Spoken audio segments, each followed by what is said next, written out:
Nous savons que nous avons la paix du Seigneur et que nulle personne ne pourra nous les ravir.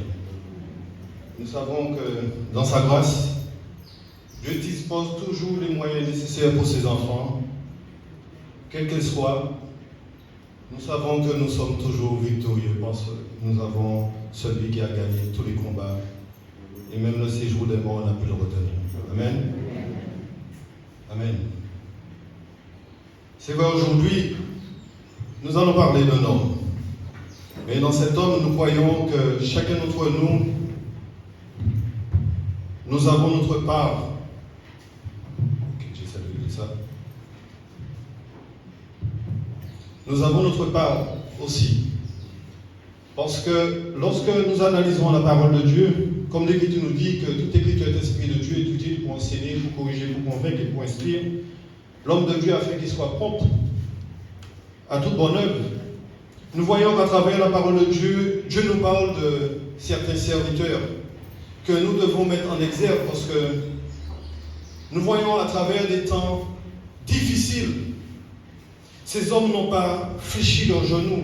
Ils ont été là, mais comme on va dire, des murailles. Ces hommes n'ont pas regardé à des situations qui pouvaient leur faire basculer, mais ils ont eu un regard toujours fixé sur la personne de Dieu. Et nous voyons dans la parole de Dieu qui nous parle de l'engagement total de Caleb. Mais le thème que je voudrais qu'on puisse parler aujourd'hui, c'est face à de nouveaux défis. Si nous analysons dans le contexte où nous vivons, en Étro, nous sommes dans une période de trouble. Une période où, si nous ne faisons pas attention, même nous pouvons entrer dans cette forme de dérive qui est en train de s'établir de par le monde. Parce que nous voyons cette forme de persécution en douce. Très souvent, nous nous y habituons et nous nous laissons dériver, mais lentement, mais sûrement. Mais nous allons voir à travers la personnalité de Caleb, cet homme qui a connu des moments vraiment de joie, parce qu'il a vu quelque chose de merveilleux. Et cet homme, pourtant il a vécu quelque chose de merveilleux, il lui fallu qu'il accepte ce que Dieu avait déclaré contre son peuple. Alors que beaucoup auraient pu dire, mais Seigneur, ce n'est pas moi, c'est lui, il faut les frapper. Seigneur, je suis prêt à entrer dans ce pays où tu m'as promis. Cette joie, cette bénédiction, cet homme a accepté le plan de Dieu. Mais il n'a pas failli. Et nous voyons pourtant dans la vie de cet homme, Caleb, cet homme a accepté de marcher pendant 40 ans avec le peuple qui avait désobéi. Il a accepté les conditions sans pour cela se plaindre. Même si nous analysons, quand nous regardons les Écritures, nous voyons pendant cette période, il y a eu un silence. Mais ce silence doit nous parler. Ce silence est toujours nécessaire pour nous montrer qu'à travers la parole de Dieu, Dieu lui-même, il dit, il a pleinement suivi ma voie. Et si le Saint-Esprit nous rappelle cela, lorsque nous nous penchons sur la vie de Caleb, une phrase revient 7 fois, courte, mais chargée de signification. Il a pleinement suivi ma voie. Dans Nombre 14, verset 24, Nombre 32, verset 11, dont notre sœur peut afficher, je vous le donne. Dans Deutéronome 1, 36, Josué 14, verset 8 et 9, Josué 14, verset 14. Nous voyons que à chaque fois, Dieu dit, cet homme, il a pleinement suivi ma voie. C'est que durant cette période de difficulté, cet homme, son regard était toujours fixé sur les promesses. Dieu a fait à chacun de nous une promesse. Et cette promesse, nous savons que nous le verrons tel qu'il est là-haut. Notre vie ici-bas, c'est une vie de pèlerinage. Nous savons que nous allons connaître des situations difficiles, que par moments nous allons nous sentir vraiment fatigués. Mais nous savons celui qui sait nous donner les forces nécessaires, il est au-dedans de nous. Et celui qui est au-dedans de nous, personne ne peut le vaincre. Parce que c'est la force du Seigneur. C'est la puissance du Seigneur qui nous donne la vigueur nécessaire d'aller de l'avant. Si le Saint-Esprit a répété 7 fois, parce que la parole de Dieu est utile pour nous enseigner, le sujet de Caleb, c'est pour mettre l'accent sur la qualité de sa foi. Comprenons l'obéissance complète à Dieu et le don total de soi. Savoir se donner pour les autres. Nous devons savoir qui était Caleb. Qui était Caleb? Un homme de Dieu dont l'énergie, la fraîcheur, son ardeur ne se sont jamais faiblis. À l'âge de 85 ans, il pouvait dire qu'il avait la même force qu'au temps de sa jeunesse. À bon entendeur, salut. Ceux qui se disent à 85 ans, je peux prendre ma retraite. Vous avez Caleb qui est en train de vous dire qu'à 40 ans, il était fort. Et lui-même, il dit, à 85 ans, j'ai encore plus de vigueur. La force, la joie du Seigneur est ma force. Et nous devons le dire. À l'âge de 85 ans, il pouvait dire qu'il était comme un jeune homme. Il apparaît dans la Bible à l'âge de 40 ans, à un moment crucial de l'histoire d'Israël. Et d'emblée, il se montre comme quelqu'un sur qui Dieu peut compter et remplir fidèlement sa mission. Est-ce que nous pouvons nous analyser lorsque nous faisons cette introspection et de dire que Seigneur, oui, tu peux compter sur moi? Ou avons-nous fléchi un moment au cours de l'année 2020? Parce que le temps de l'introspection, nous disons à chacun d'entre nous, oui, je te souhaite les meilleurs vœux en Jésus-Christ, que tu passes une bonne année. Des fois, nous parlons peut-être même comme le monde sans nous en rendre compte que le Seigneur t'accorde vraiment une pleine bénédiction dans tes projets, que tu puisses aimer, tu puisses avoir une entreprise prospère. Mais est-ce que ce n'est pas le temps pour que nous puissions nous dire, Seigneur, est-ce que j'ai été vraiment fidèle devant toi? Le temps des défis est arrivé. Parce qu'aujourd'hui, nous voyons qu'à travers cette situation, cette pandémie, nous avons eu un temps où nous ne pouvons plus nous voir. C'est vrai, certes, nous pouvons communiquer par le biais de téléphone, des moyens de communication, nous envoyer des SMS. Mais, comme l'Écriture nous dit, qu'il est doux pour des frères de demeurer ensemble, car c'est là où l'Éternel envoie la bénédiction. Et sa bénédiction, nous savons qu'elle en découle jusque dans notre vie éternelle. Nous bénissons le Seigneur de ce qu'il a mis des hommes capables, des serviteurs qui n'ont pas failli à cette situation, qui ont utilisé ces moyens que Dieu met à leur disposition. Et nous disons merci à notre serviteur, Pasteur Idia. Parce que durant cette période où nous aurions pu vaquer à nos occupations, sans pour cela penser même à la parole, parce que nous sommes tellement épris de nos entreprises, de ce qui est en train de se passer, Dieu a permis que son serviteur puisse mettre en place ces moyens aussi pour que nous puissions recevoir sa parole.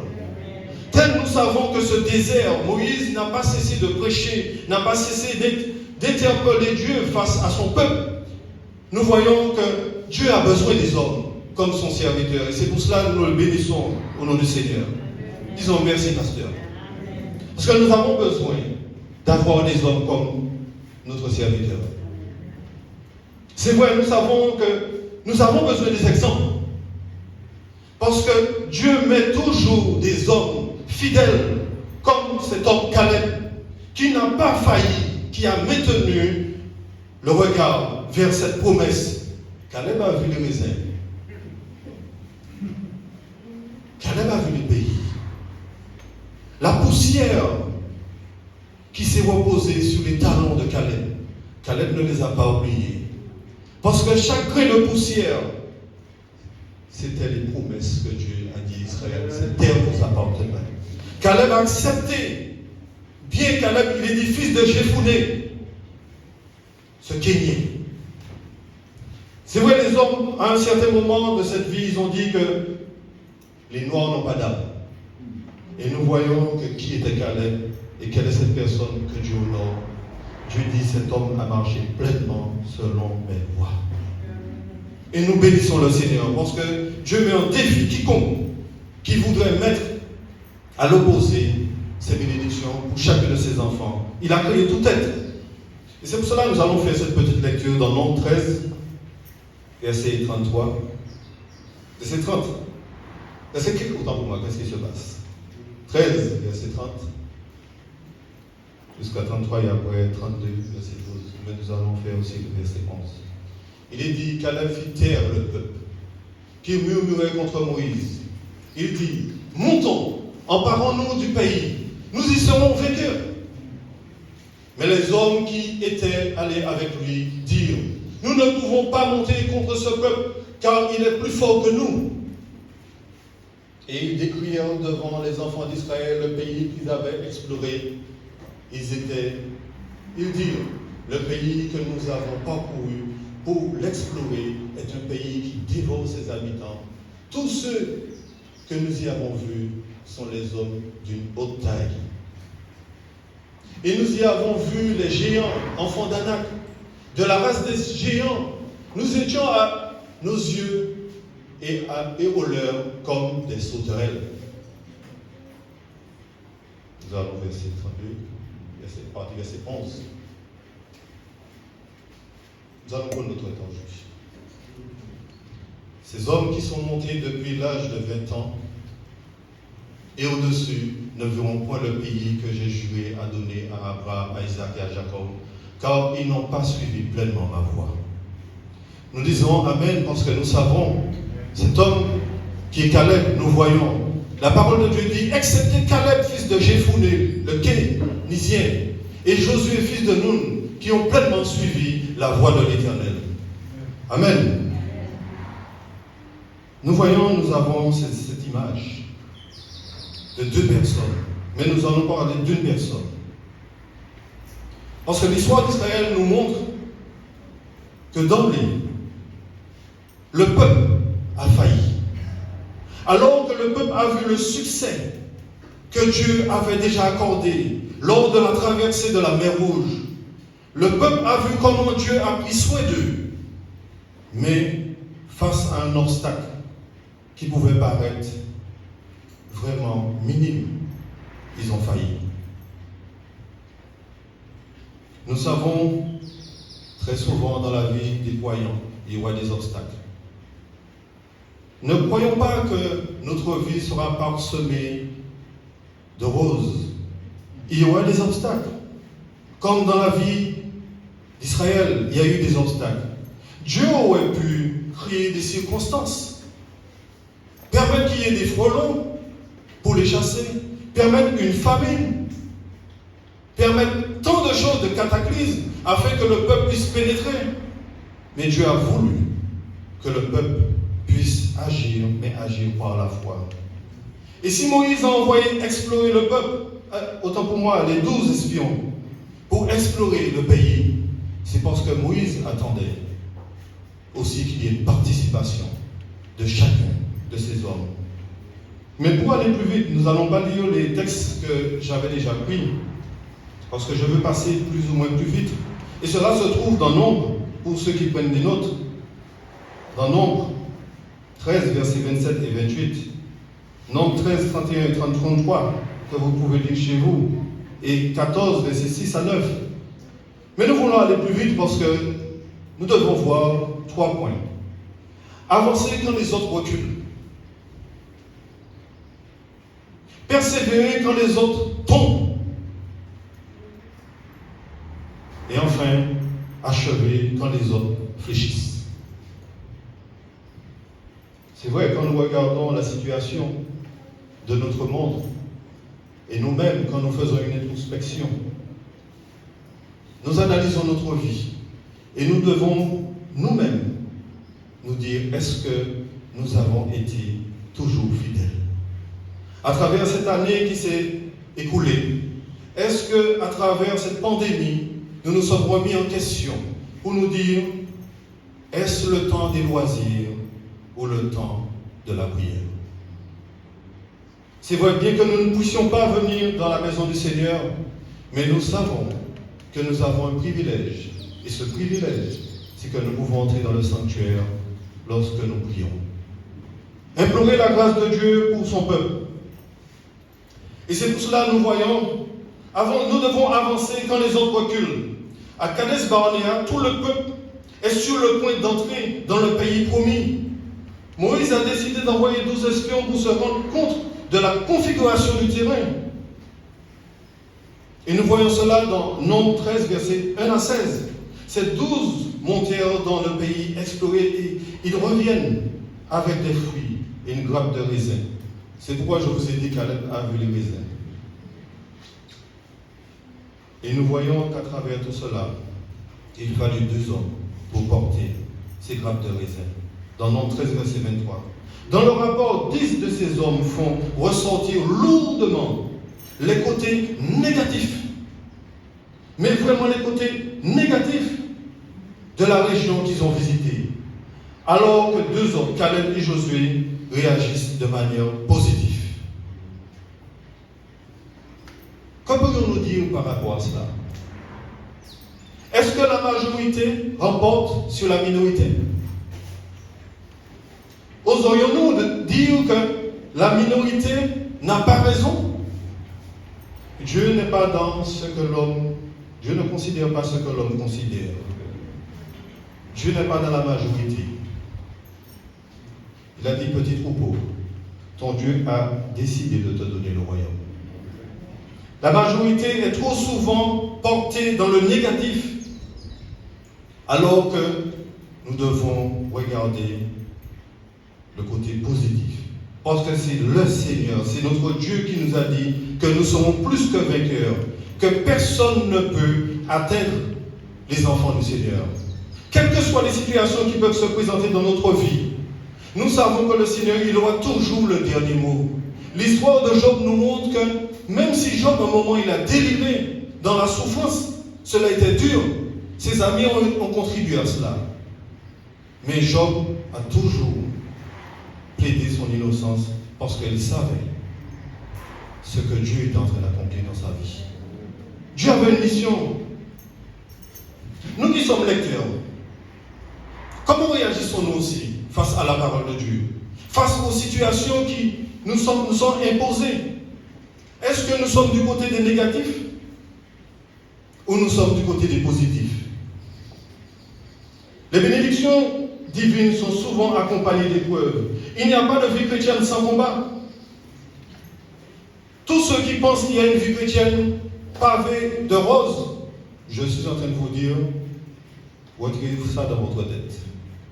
Il y aura des épreuves, il y a des scories dans notre vie, il y a des situations que Dieu n'approuve pas. Il est nécessaire que Dieu puisse nous permettre de passer à travers des moments difficiles. Et à chaque moment difficile dans notre vie, le Seigneur permettra que nous puissions monter un palier plus haut. Parce qu'il y a des scories, il y a ce que Dieu n'aime pas dans nos vies. Et nous voyons que le peuple, ils murmurent et ils se sont emportés contre le serviteur Moïse. Caleb,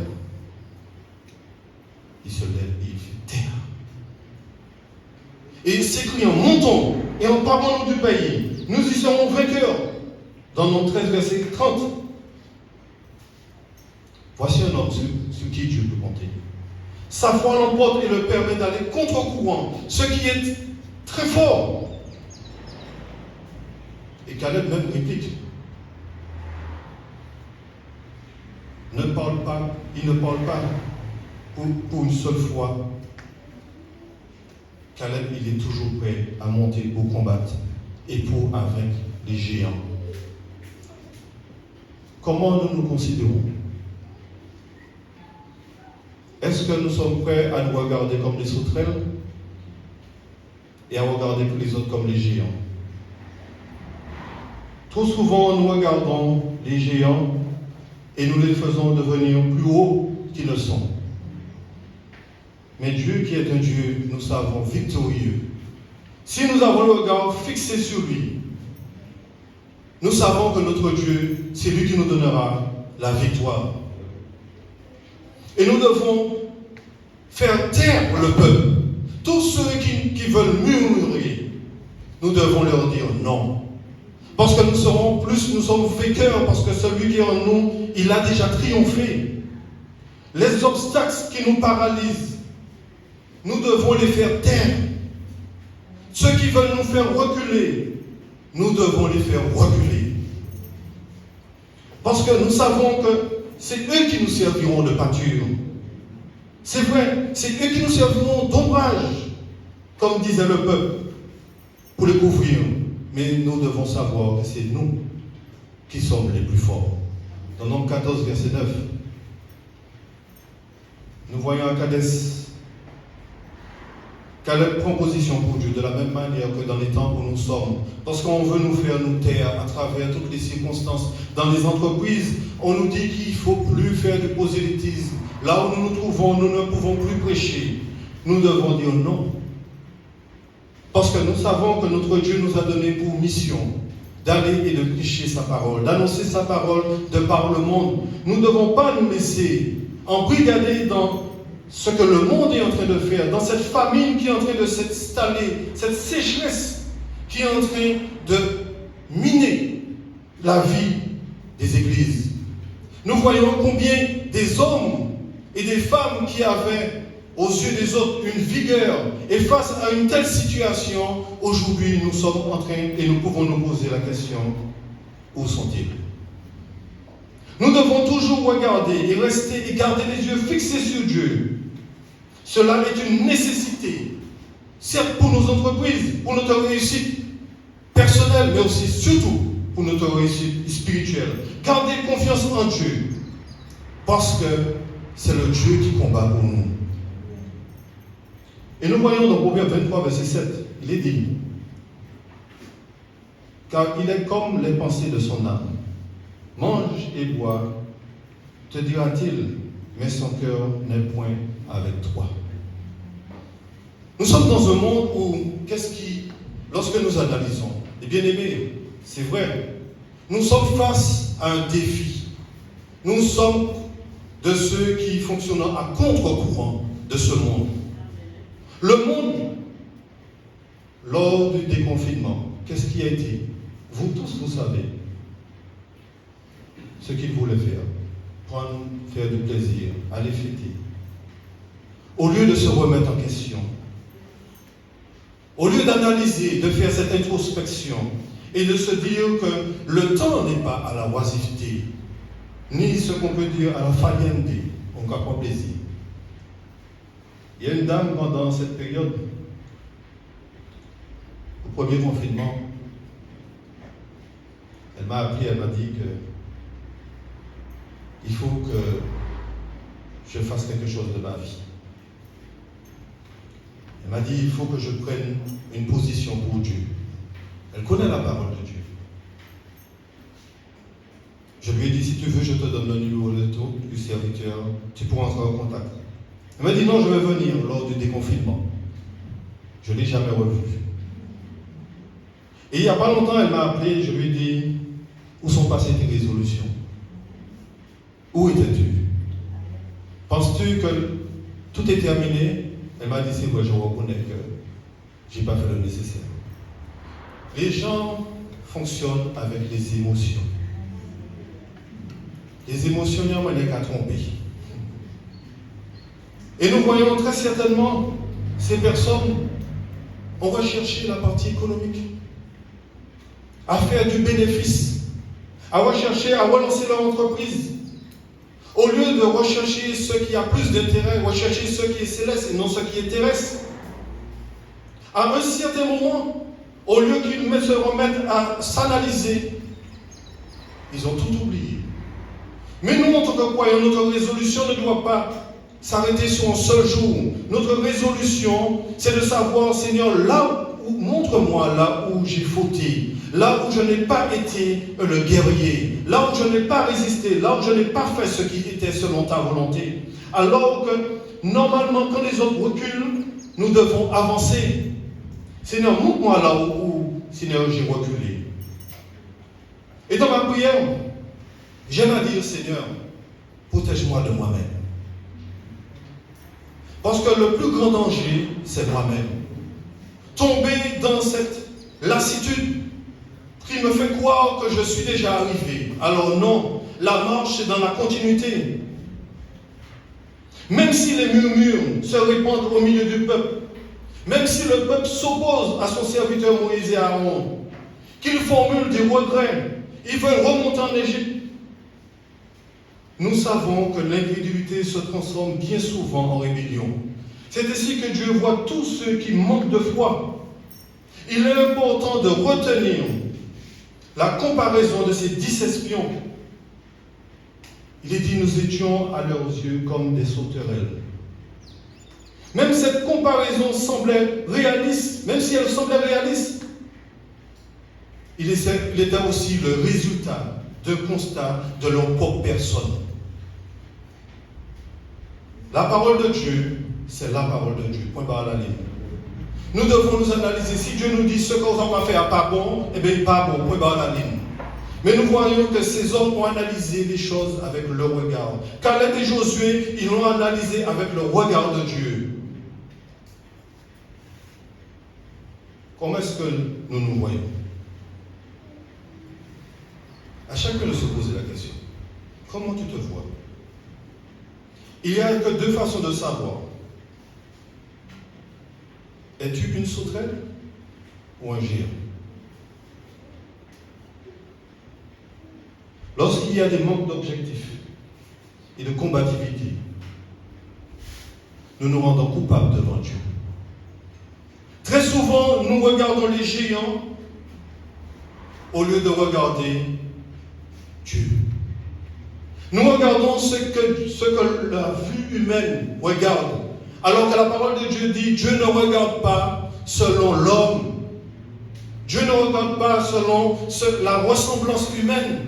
Dieu regarde au cœur. Et trop souvent, nous nous comparons comme des sauterelles en face des géants. Qu'est-ce qui est devenu un géant pour toi? Ou qu'est-ce qui a été un géant pour toi? Accepter une telle réalité, c'est accepter une défaite. Alors que Dieu dit, il combat pour nous. Est-ce qu'au cours de cette année, une situation quelconque ne t'a pas fait regarder en arrière? Parce que beaucoup de chrétiens s'arrêtent, ils reculent. Ils figent même devant des situations semblables. Où en êtes-vous personnellement? Où sommes-nous personnellement? Nous avons Caleb, cet exemple qui nous montre qu'il devait avancer quand les autres reculent. À cause de leur incrédulité devant l'impossible, ce qui s'est passé à Kadesh Barnéa n'est pas nouveau. Nous sommes assaillis par des problèmes tous les jours de notre vie dans ce monde. Y a-t-il un géant qui vous empêche d'avancer? Y a-t-il une ville fortifiée qui vous barre le chemin? Certains courants ou certaines influences vous paralysent-ils? Aujourd'hui, nous sommes arrivés dans le temps où il y a beaucoup de prophètes. J'ai pris le temps pendant une période, c'est vrai, mon épouse me disait, pourquoi tu regardes ça? Il y a un prophète africain, mais j'ai pris le temps de bien analyser. Comment les gens sont arrivés à un stade de vouloir écouter un homme qui était en face d'eux, qui est dans lui-même, qu'il disait que dans l'ancien temps, on disait les voyants. Et les prophètes pour lui aujourd'hui. Et comment cet homme est en train d'impacter l'Afrique. Parce que cet homme, nous voyons aujourd'hui, il a une telle influence. Et cela m'a permis d'analyser pour dire que la parole de Dieu nous dit qu'en les derniers temps, il viendra des hommes et des femmes qui feront des choses, des prodiges, au point que même nous croyants, si nous ne sommes pas vraiment ancrés dans la parole de Dieu, nous serons déstabilisés. Quelle influence qui est en train de nous paralyser? Nous devons briser ces influences qui veulent nous bloquer, qui veulent nous empêcher d'avancer. Nous devons franchir ces sommets. Pourquoi? Parce que nous avons le regard fixé sur Dieu. notre foi n'est pas basée sur notre capacité. Certes, la foi n'est pas dénuée de bon sens, mais notre foi est basée sur la personne de Jésus-Christ, celui qui a triomphé. La mort et le séjour des morts n'a pu le retenir. Aucun obstacle ne pouvait faire face au Seigneur. Et le Seigneur, chaque fois, quelque chose pouvait faire obstacle à un enfant du Seigneur, il disait, ta foi t'a sauvé. Qu'il soit fait selon ta foi. Nous savons face à des situations qui peuvent nous paralyser, face à des chemins que nous pensons qui est déjà fortifié, face à des embûches. Nous savons lorsque nous mettons notre espérance dans celui qui est au-dessus de toutes choses, rien ne peut lui résister.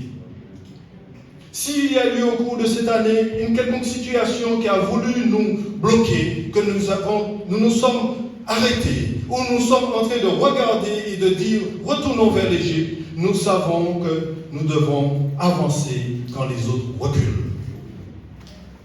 Alors que si le peuple avait analysé, mais avec vraiment cette analyse qui vient de la sagesse du Seigneur, ils auraient compris que pour retourner en Égypte, qu'il fallait retraverser le désert. Et ils auraient compris qu'il fallait retraverser la mer. Alors que la mer, ils ont vu comment Dieu agit. Mais tout simplement, les 10 personnes ont découragé le peuple. Et cela a été quelque chose de terrible. Et c'est pour cela que Dieu a dit que ces hommes, ils n'entreront pas dans cette promesse. Gardons-nous de marcher avec les 10. Gardons-nous de laisser à l'ennemi ce champ d'action qui nous empêche d'avancer. Parce que l'ennemi a sa stratégie, mais Dieu a son plan. Amen. Nous devons marcher dans la vision de Dieu. Savoir que vaille, qu'importe les situations, Dieu nous a fait une promesse. Et cette promesse, Dieu, il s'est porté garant. Persévérer quand les autres tombent. Et nous voyons une page se tourner pour Israël, car Dieu est intervenu avec une sévérité, en décrétant que tous ceux qui sont sortis d'Égypte ne rentreront point de Canaan, excepté Caleb et Josué, dans Nombre 14, versets 29 à 35. Pendant 40 ans, cet homme, Caleb et Josué, ont accepté la volonté de Dieu. Ils ont persévéré. Et nous voyons que la foi de cet homme, Caleb, sa foi n'a pas failli. Parce qu'en introduction, nous avons vu que lui-même, avant d'entrer dans ce que Dieu lui avait promis, il a dit, j'ai encore plus de vigueur que lorsque j'avais 40 ans. Sa foi n'a pas failli. Et nous voyons que ce silence qui est en train de se produire là, pendant 40 ans, nous savons que cette génération qui est passée dans le désert, Caleb, il a été là. Caleb, très certainement, a été un homme d'encouragement. Caleb ne leur a pas dit, ah, c'est faute autres. Si vous avez des jours, nous, là, comme en désert, là, c'est faute autres, c'est autres qui font ça. Non. Très certainement, Caleb, il a accepté la volonté de Dieu. En toutes circonstances, nous devons accepter ce que Dieu veut. Bien que 40 ans se passent, Caleb voit que la promesse est en train de se retarder. Et la question, y avez-vous changé? Moi aussi, je me pose la question. Est-ce que je suis prêt à persévérer quand les autres tombent? Est-ce que ma foi est basée sur mon frère ou sur ma sœur? Dieu nous dit que nous devons exhorter. Exhorter, c'est se mettre à côté de l'autre, l'encourager. Et nous voyons qu'à travers cette période, très certainement, Caleb, il était là pour encourager le peuple. Nous ne devons pas entrer dans la critique. Nous ne devons pas entrer dans « oui, il fallait que ». Pourquoi tu n'as pas? Non. Parce que nous savons, cela ne nous appartient pas. Notre vie spirituelle dépend chacun individuellement. Chacun, nous devons savoir quelle est notre position. Alors que Caleb, lui, physiquement, et spirituellement. Il était prêt à s'emparer du pays.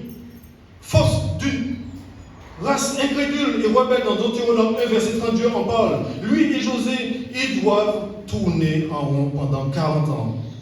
Auriez-vous murmuré en disant, ce n'est pas juste.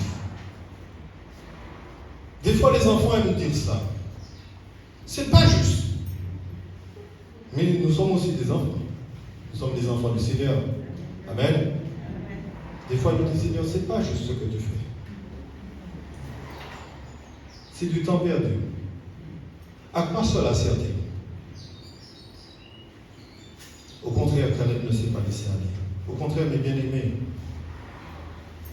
nous ne devons pas nous laisser aller, même si les années peuvent paraître difficiles, même si nous ne savons pas qu'est-ce qui nous attend en chemin. Mais nous savons que le Seigneur nous a fait une promesse. Jamais Dieu ne délaisse celui qui se confie en lui. Même si les cadavres de certains sont tombés dans le désert, dans Hébreux 3, verset 17, nous savons, plus encore, que notre foi doit grandir. Vaille que vaille, qu'importe l'adversité, nous devons persévérer. Ne pas tomber dans le déclin que les hommes sont en train de vivre. Surtout spirituellement. Nous voyons malgré cette situation de confinement, d'autres étaient prêts à faire des soirées. Au lieu que les hommes se posent des questions, cherchent à comprendre qu'est-ce qui est en train de se passer. Le temps est venu à prendre des résolutions, à se dire, est-ce que le temps est venu au plaisir, ou à reconsidérer ses intérêts, à savoir, est-ce qu'il n'est pas nécessaire que nous faisons volte de face, changer de voie. Nous ne devons pas nous aussi tomber dans cette lassitude. Nous devons persévérer, même si les temps sont difficiles, même si les valeurs morales sont balayées, l'iniquité abonde, où l'Église elle-même est secouée et reçoit des coups violents de l'adversaire.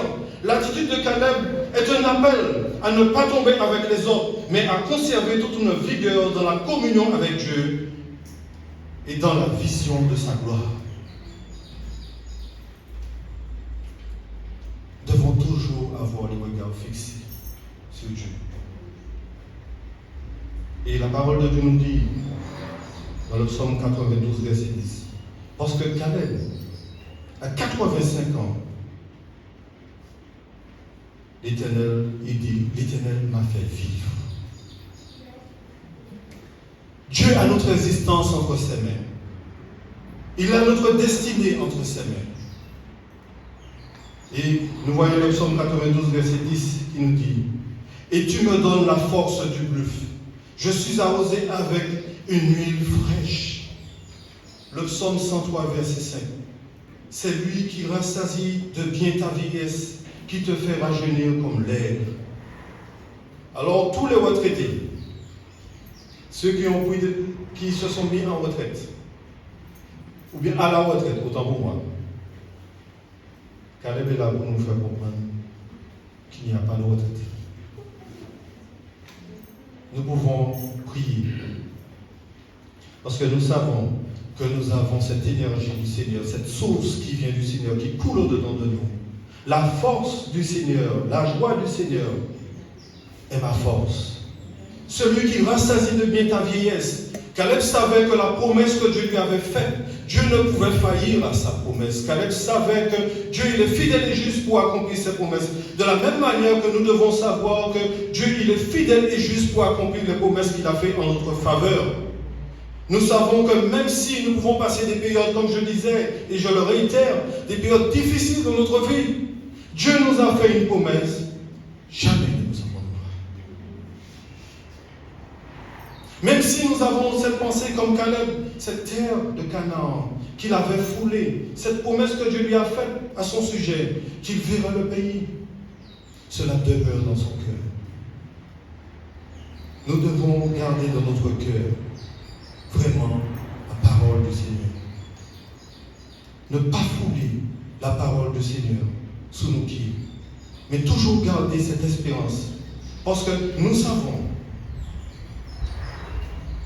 et je le redis, celui qui a fait la promesse est fidèle et juste pour la remplir.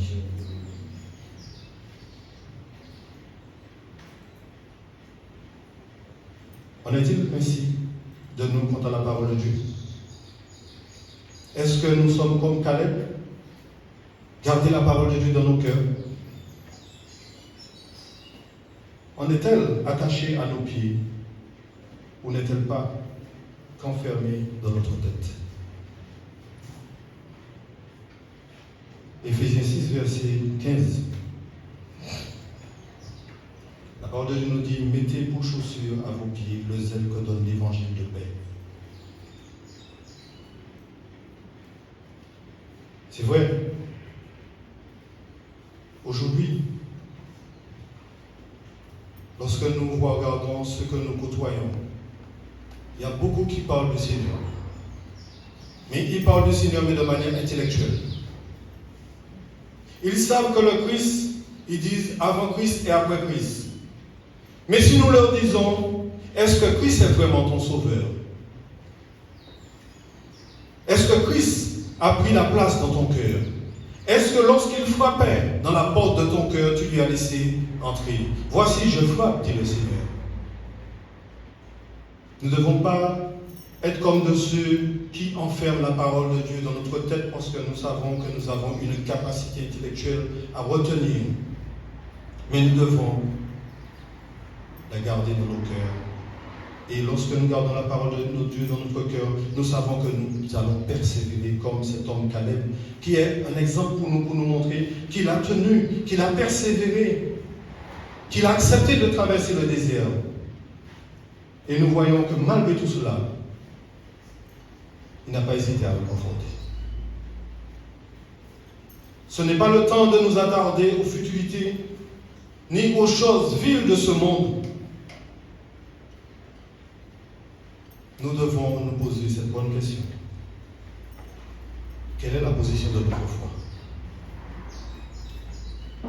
Qu'en est-il de nous face aux circonstances? Est-ce que nous sommes prêts à s'y persévérer quand les autres tombent? Ou bien nous allons laisser nos émotions prendre le dessus? Nous devons achever quand les autres fléchissent.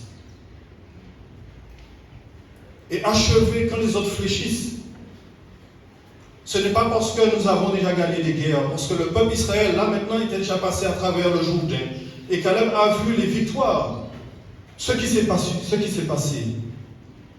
Mais nous devons savoir, au contraire, que le combat n'est pas terminé.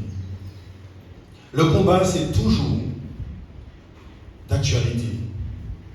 Aujourd'hui, ce n'est pas parce que nous sommes arrivés à un certain niveau spirituel, de maturité spirituelle, que nous devons dire que nous avons vécu Jéricho. Nous avons vécu une période mémoriale, d'où le soleil ne s'est pas couché pendant presque toute une journée. Josué 10, verset 13.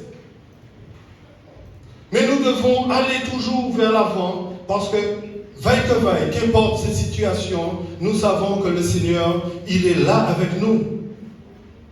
Josué, en entrant dans le Canaan, il savait, et il a fait la rencontre avec le général en chef, qui est notre maître aussi, qui est Jésus-Christ. Et c'est lui qui combat pour chacun d'entre nous. Nous savons qu'il peut arrêter le soleil. Personne ne peut l'empêcher de faire ce qu'il veut. C'est notre Dieu. Il n'y a pas la nature et le contrôle dans ses mains. Et nous ne devons pas avoir peur. Quels que soient les obstacles, nous savons que Dieu combat pour nous. Et à un certain moment, le peuple est arrivé parce qu'ils avaient déjà combattu. Et cette scène est rapportée dans Josué 14, verset 6 jusqu'à 14. Au contraire, les combattants qui ont pris tant de villes ont vécu tant de rois. Dans Josué 12, verset 9 et 24, leur zèle, à un moment donné, s'est refroidi. Mais Caleb, il a réclamé. Caleb, il demande. Il a formulé. Sa demande a été précise. Donne-moi cette montagne dans Josué 14, verset 12. Témoigne qu'il est toujours animé de notre esprit. Il est bien l'homme qui va jusqu'au bout et ne se contente pas d'un à peu près. Il achève sa tâche. Caleb est l'exemple d'un combattant qui ne se laisse pas arrêter par les pourquoi pas, les peut-être, les il paraît que et les on m'a dit. Caleb, il est fixé sur Dieu. Son regard, ce n'est pas le regard humain. Il sait que le Seigneur, c'est lui qui combat pour nous. Tel que nous devons savoir, à travers cette année, les bien-aimés, c'est vrai, c'est un encouragement, pour que nous ne puissions pas fléchir les genoux, pour que nous ne puissions pas regarder les montagnes, parce que Caleb, il y avait une montagne devant lui, il n'aurait plus resté à genoux devant la montagne. Qui est cette montagne, dit l'Éternel, qui se tient debout devant Zorobabel, mon serviteur? Il n'y a pas de montagne qui puisse faire face à la toute-puissance de Dieu. Parce qu'il est dit, devant l'Éternel, il y a un feu dévorant, et devant lui, c'est la peste et ses ravages. Nous ne devons pas craindre des situations. Cette montagne des bons, et nous voyons que ces fils d'Anak, ces géants qui habitaient là depuis longtemps, lui servirent de pâturage. Selon l'expression employée, 45 ans plus tôt, mais il y a plus encore. Lorsque nous gardons la fidélité, nous sommes fidèles. Cela en découle aussi sur nos enfants. Il y a une bénédiction. Sa fille lui fait cette requête. Fais-moi un présent, car tu m'as donné une terre du midi. Donne-moi aussi des sources d'eau. Requête aussitôt accordée. Il lui donna les sources supérieures et les sources inférieures. Josué 15, verset 19. Grâce à cet ultime combat, chaque bien-aimé, chacun d'entre nous sommes des exemples pour nos enfants. Nous devons garder la parole. Nous devons avoir foi dans la parole de Dieu. La publier. Et ne pas avoir peur des circonstances. Qu'on puisse nous dire non, ce n'est pas le temps de parler. Nous devons combattre. Grâce à cet ultime combat, Caleb a découvert des sources pour sa postérité. De la même manière, quelle récompense pour les vaillants guerriers? Nous avons des récompenses parce que nous voyons que les bénédictions que Dieu nous accorde, ces bénédictions-là en découlent sur nos enfants. S'examiner soi-même, c'est explorer sa propre vie pour envisager le présent. Il peut y avoir des géants dans ta vie, des villes fortifiées. Si tu laisses le Seigneur agir, si tu ne lui mets pas des entraves, il va anéantir ces géants. De la même manière que Jéricho était imprenable aux yeux des hommes, aux yeux de Dieu, Jéricho était déjà par terre. S'il y a un Jéricho devant ta face, laisse le Seigneur agir. Et il va transformer ce que toi tu avais comme vision de toi. Peut-être tu avais une vision de sauterelle en géant. Dieu va te faire passer de géant et va te faire regarder les géants en sauterelle. Il faut plusieurs choses. Tout miser sur la personne de Dieu, dont la présence est nécessaire. Ne pas se reposer sur nos capacités personnelles, notre savoir-faire ou notre expérience, mais plutôt sur l'intervention surnaturelle de Dieu. Avoir constamment besoin de Dieu. Il faut accepter d'explorer sa propre vie et de combattre ses propres géants intérieurs. Il faut être motivé et ne pas se laisser décourager par la vision défaitiste des autres. Il faut développer une vision spirituelle par une communion constante avec notre Seigneur Jésus-Christ. Il faut tout faire pour encourager ceux qui ne sont pas associés. Accepter de relever tous les défis que Dieu place devant nous. il faut entretenir un esprit de conquête et de vainqueur. Nous sommes de la race des vainqueurs et non de la race des vaincus. 2 Corinthiens 2, verset 14. Grâce soit rendue à Dieu qui nous fait toujours triompher en Christ et qui répand pour nous en tout lieu l'odeur de sa connaissance.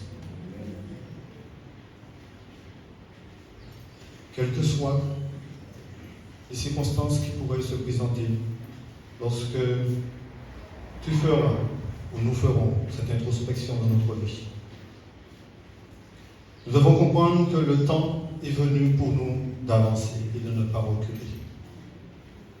Le temps est venu pour nous de persévérer, même quand les autres flanchent ou ils tombent. Tant que nous sommes vivants, la course n'est pas encore achevée. Alors nous ne devons pas fléchir les genoux. Comme nous savons que certains ont fléchi les genoux devant Baal, nous n'avons pas à fléchir les genoux devant Baal, ni les instanter. Nous avons des exemples dans la parole de Dieu qui nous montrent que les 3 compagnons de Daniel, face à cette statue, n'ont pas fléchi les genoux. Ils ont accepté les circonstances parce que ce que le roi Nebuchadnezzar ne voyait pas, eux, ils le voyaient. Parce qu'ils voyaient que leur Rédempteur était vivant. Et comme ils ont pu dire, il est capable de nous délivrer. Nous devons être ces vaillants héros face à des situations que le monde tremble. Nous ne tremblons pas parce que notre force est en Christ. Notre espérance est en lui. S'il faut que nous partions avec lui, que son nom soit béni. Parce que tant que nous restons ici-bas,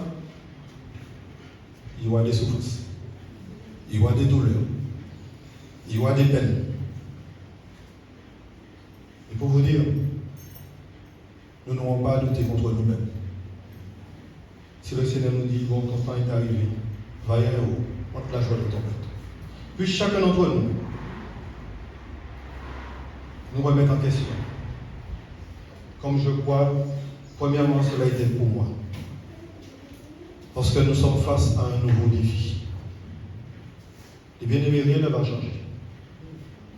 Si vous voulez voir que chacun dit bonne année, eh bien je vous dis, nous sommes face à un nouveau défi. Puisse le Seigneur nous fortifier et nous garder et nous préserver. Et que nous puissions prendre la parole de Dieu à cœur en toute situation. Et surtout regarder les exemples que Dieu nous donne à travers sa parole. Dans la personne du serviteur Caleb. Que Dieu soit béni. Amen.